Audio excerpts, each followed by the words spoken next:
this is the program where I should attend and I will learn something. And definitely from the speech of the previous speakers, I have already learned so many things. So thanks and gratitude to once again.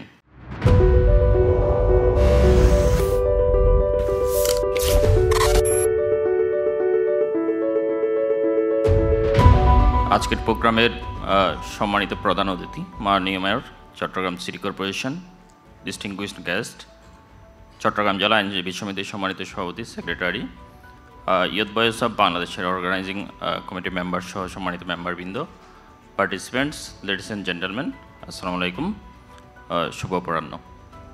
আজকের প্রোগ্রামে সর্বপ্রথমে আমি ধন্যবাদ ও কৃতজ্ঞতা জ্ঞাপন করছি barrister Tarique আকবর খন্দকার ভাই সহ ইয়ুথ ভয়েস অফ বাংলাদেশকে। ইউজুয়ালি আমরা জুডিশিয়াল অফিসাররা খুব বেশি একটা প্রোগ্রামে যাওয়া হয় না সঙ্গত কারণেই।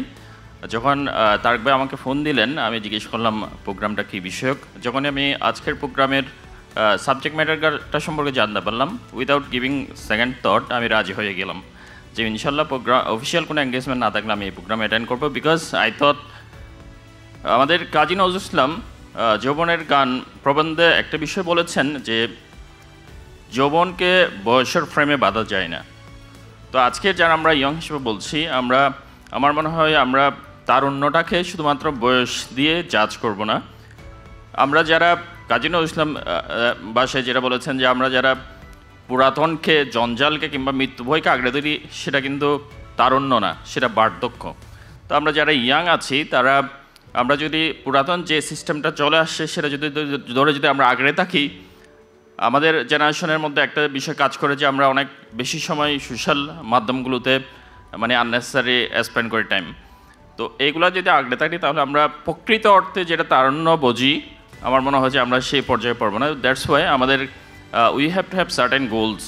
আমি ব্যক্তিগতভাবে যে বিষয়গুলো সবসময় ফলো করার চেষ্টা করেছি, আমি জাস্ট দু একটা বিষয় এক্সপিরিয়েন্স শেয়ার করব আজকে যারা পার্টিসিপেন্টস, বিশেষ করে যারা ইয়াং এজের তাদের জন্য।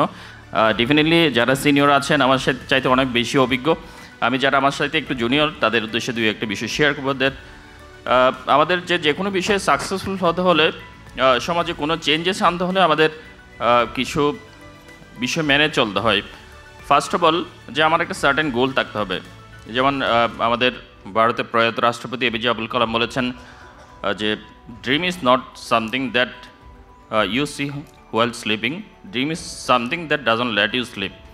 আমাদের এমন একটা স্বপ্ন দেখতে হবে, এমন একটা গোল থাকতে হবে যেটা সকাল হওয়ার সাথে সাথে যেটা বিলীন হয়ে যাবে না, যেটা আমি সবসময় মন দিয়ে ধারণ করব, যেটা আমার হৃদয়ে লালন করব, যেটাকে আমি সামনে রেখে আমার সব কাজগুলো করে যাব। এবং এই টার্গেটটাকে আমাকে ধারণ করে আমার যাবতীয় কাজগুলোকে আমাকে করে যেতে হবে। যেমন আমরা গত বছর জুলাই বিপ্লবে যেটা দেখেছি যে আমাদের যে ডিসক্রিমিনেটরি যে একটা গভর্নমেন্ট পলিসি, একটা জাজমেন্টকে কেন্দ্র করে কিন্তু যারা বয়েসটা রেজ করেছিলেন, তরুণ যারা তারা সেই বিপ্লবকে সামনে থেকে নেতৃত্ব দিয়েছেন। এবং আমরা দেখেছি কিভাবে পুরো বাংলাদেশে একটা বড় বিপ্লব হয়ে গেল। এবং এই নতুন সেটার হাত ধরে আমরা একটা নতুন বাংলাদেশে আজকে কথা বলার সুযোগটা পাচ্ছি। তরুণরাই কিন্তু সেই বয়েসটা অ্যাকচুয়ালি রেজ করেছিল for the first time, and that lead through out the revolution. And second thing, যে কোনো স্টেপ নিলে সাকসেসটা কিন্তু আপনি আসে না, খুব সহজেই আসে না, পথটা কিন্তু অনেক কঠিন।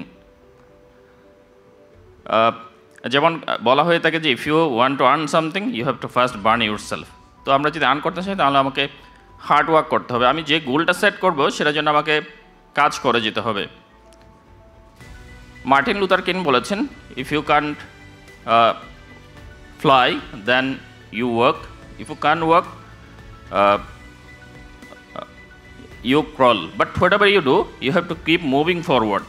আমরা যেটাই করি না কেন আমাকে কিন্তু সামনে এগিয়ে যেতে হবে। এই পথটা খুব সহজ হবে না, অনেক সময় আমাকে অনেক চ্যালেঞ্জেস নিতে হবে। এবং তরুণ্য বলতে আমরা তাদেরকে বোঝাবো those who have courage to take the challenges. যে কোনো ধরনের চ্যালেঞ্জকে আমার মোকাবিলা করার আমার টেন্ডেন্সি থাকতে হবে। যে কোনো নতুন ইনোভেটিভ কোনো কিছু আইডিয়া, ইনোভেটিভ কোনো কাজ আমাকে করার একটা টেন্ডেন্সি থাকতে হবে। আর এই কাজগুলো করতে গিয়ে আরেকটা বিষয় আমি সবসময় নিজেই ধারণ করি এবং বলার চেষ্টা করি হচ্ছে, যখনই আমি কোনো একটা কাজ করব, আমার মধ্যে আরেকটা বিষয় থাকতে হবে, দেশের প্রতি আমার একটা রেসপন্সিবিলিটি রয়েছে। আমি একদম ছোটোবেলা থেকে শুরু করে আজকে এই পর্যন্ত যদি বলি, আমার দেশের প্রত্যেকটা মানুষের কিন্তু আমার এই পর্যায়ে আসার পেছনে কন্ট্রিবিউশন রয়েছে। আমি যখন স্কুলে পড়াশোনা করেছি, বিশ্ববিদ্যালয়ে পড়াশোনা করেছি, এখন একটা গভর্নমেন্ট জব হোল্ড করছি, যে আমাকে যে স্যালারিগুলো পে করা হচ্ছে একটু ট্যাক্স পেয়ের মানি, এটা ফ্রম দ্য ক্লিনার থেকে স্টার্ট করে আমার একদম সমাজের উচ্চ পর্যায়ে যারা আছে প্রত্যেকে কিন্তু আমাকে কন্ট্রিবিউট করছে আমার এই জবের পেছনে। That's why I have responsibility towards the people of my country, towards the nation, towards the society and towards the country as whole. That's why আমি যে কাজটা করবো সবসময় আমার মনে এটা ধারণ করতে হবে যে আমি দেশের জন্য কী করছি, আমি দেশকে সেটা রিপে করছে কি না, যে যেটা দেশের মানুষ আমার জন্য ব্যয় করছে। সেজন্য আমাকে সবসময় নীতি নৈতিকতা সেটা ধরে রাখতে হবে, যে কাজটাই করি না কেন। আমাদের অলরেডি একজন স্পিকার বলেছেন, আমাদের বড় বড় লিডার রয়েছেন, কিংবা আমরা বড় বড় জব হোল্ড করছি, বড় বড় পোস্ট হোল্ড করছি, আমরা অনেক বড় উচ্চশিক্ষিত, বাট যদি ইথিক্সটা যদি ঠিক না থাকে, আলটিমেটলি এটা আমার নিজের জন্য যেমন কল্যাণ বয়ে আনবে না, আমার দেশের জন্য, সমাজের জন্য, পরিবারের জন্য কখনো কল্যাণ বয়ে নিয়ে আসবে না। দ্যাটস ওয়াই আমাদের সবসময় এটা মনে রাখতে হবে। আর আমি খুব বেশি আর বাড়াচ্ছি না, বিচারকরা বেসিক্যালি শুনে থাকেন বেশি, বলেন কম, যদিও আমি বেশি বলে ফেলেছি। লাস্ট আমি একটা বিষয় বলে যাব বলার আগে, যে রবার্ট ফ্রস্টের ভাষায়, যে woods are lovely, deep and dark, I have promises to keep, miles to go before I sleep and miles to go before I slip.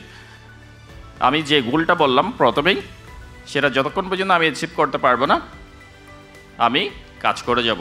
যে বিষয়গুলো বললাম সেটা মনকে ধারণ করে। আমি আবারও ইয়ত ভয়েস অফ বাংলাদেশকে ধন্যবাদ ও কৃতজ্ঞতা জানিয়ে আমার বক্তব্য শেষ করছি।